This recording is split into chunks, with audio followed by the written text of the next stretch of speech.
माधव दास प्रभु जी आजीवन प्रभु जगन्नाथ की सेवा करते थे। सेवा करते करते बुढ़ापा आ गया और ऐसा बुढ़ापा आया कि अब वो ना चल पा रहे हैं ना फिर पा रहे हैं, यहाँ तक कि मलमूत्र भी अपने बिस्तर पर ही त्याग रहे हैं। इतनी बीमारी का घर हो गया उनका शरीर। अब वो मन ही मन विचार कर रहे हैं कि इस समय में मैं अभी जगन्नाथ भगवान के दर्शन कर रहा होता, आरती कर रहा होता या उनको प्रसाद लगा रहा होता, भोग लगा रहा होता, तो मन ही मन भगवान के दर्शन की इच्छा रख रहे हैं, उनको याद कर रहे हैं। 24 घंटा श्वास श्वास में भगवान का नाम रखा है उन्होंने। तो भगवान प्रकट होते हैं। यहाँ पर माधव दास प्रभु कहते हैं कि हे नाथ, मैंने ऐसे कौन से कुकर्म किए थे कि जिसका फल आप ऐसा दे रहे हो कि मैं आपके दर्शन से वंचित हो गया हूँ, मैं आपकी सेवा नहीं कर पा रहा हूँ।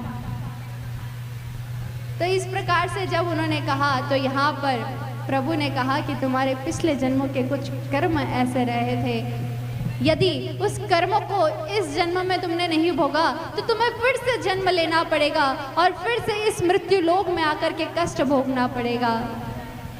इसलिए मैं चाहता हूँ कि तुम इसी जीवन में अपने सारे के सारे पापों का नाश कर दो और अंत में तुम मेरे धाम को जाओ।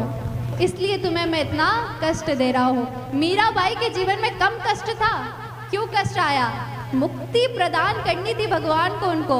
जब कष्ट आए ना तो समझ जाना कि आप भगवान के बहुत प्रिय है, लाडले हैं। तो भगवान ने यहाँ पर माधवगिरी के जो 15 दिन जो बचे हुए थे कष्ट वाले, जो बीमारी का जो घर था उनका, उसको वहीं पर मिट्टी में ही मिल गया और वो भगवान के धाम को गए हैं। लेकिन उनके कर्मों को भगवान ने खुद भोगा है, इसलिए 15 दिन तक उनके दर्शन हम नहीं कर सकते। बोलो राधे राधे, बोलिए जगन्नाथ भगवान की जय हो, बोलिए माधवगिरी दास प्रभु की जय हो।